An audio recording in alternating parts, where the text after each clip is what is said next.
2주의 철강 이슈.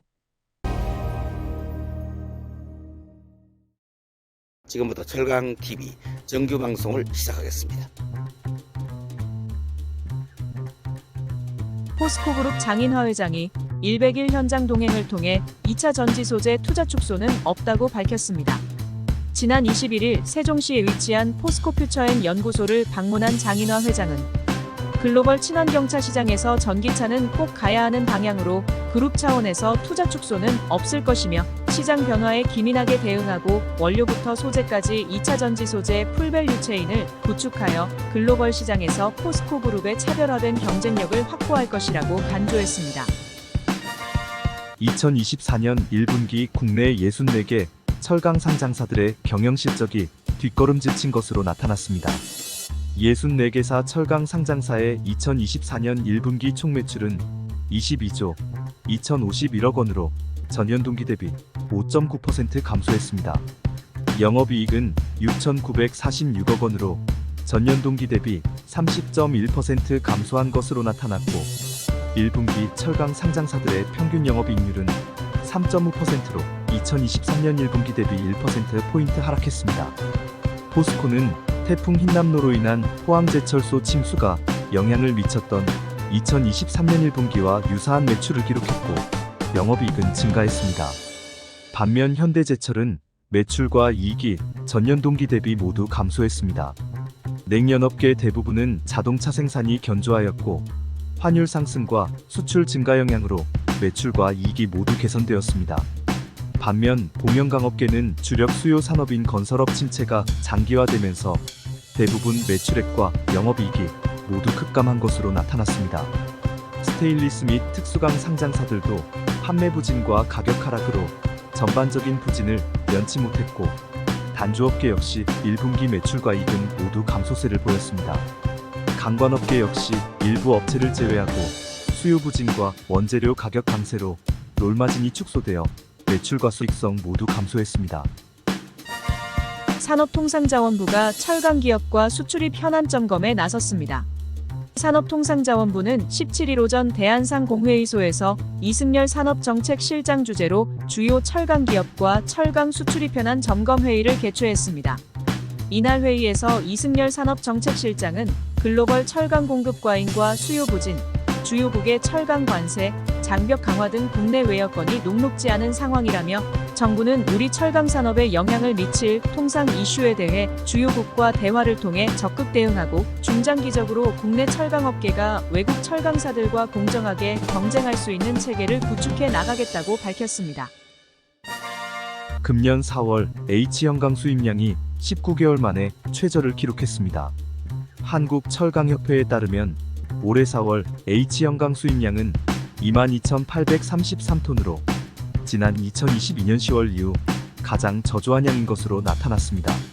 수입국별로는 일본산이 54%인 12,363톤, 베트남산 8,321톤, 36%, 중국산이 2,061톤, 9%를 각각 차지했습니다. 수입 가격 대비 크게 떨어진 국내 유통 가격과 환율 상승이 수입량 감소의 원인으로 지목되고 있습니다. 또한 국내 생산업계의 활발한 수입 대응도 수입업계 입장에서는 부담으로 작용한 것으로 보입니다. 금년 들어 컬러 강판 제품의 수출이 활기를 띠고 있습니다. 한국철강협회의 무역통계 자료에 따르면 국산 컬러 강판 수출량이 5달 연속 10만 톤을 넘겼으며 특히 4월에는 13만 9천 톤으로 2년 만에 가장 많은 수출을 기록했습니다. 금년 4월까지 총 컬러 강판 수출량은 49만 5천 톤으로 전년 동기 대비 26.7% 증가하고 반면 수입은 5.9% 감소한 6만 3천 톤을 기록했습니다. 기획재정부가 중국, 인도네시아, 대만산 스테인리스강 평판 아변 제품에 대한 덤핑 방지 관세 부과 및 가격 약속이 종료되어 재심사를 개시한다고 17일 공고했습니다. 재심사 대상 공급자는 이전과 동일한 중국의 산시타이강 및 관계사 리스코, 인도네시아 청산 및 관계사, 대만의 유스코와 관계사 그리고 말신입니다. 재심사 대상 기간은 2023년 1월 1일부터 2023년 12월 31일까지이며 국내 산업 피해 재심사 대상 기간은 2020년 1월 1일부터 2023년 12월 31일까지입니다. 조사 기간은 5월 17일부터 6개월 이내이며 4개월의 범위 내에서 연장이 가능합니다.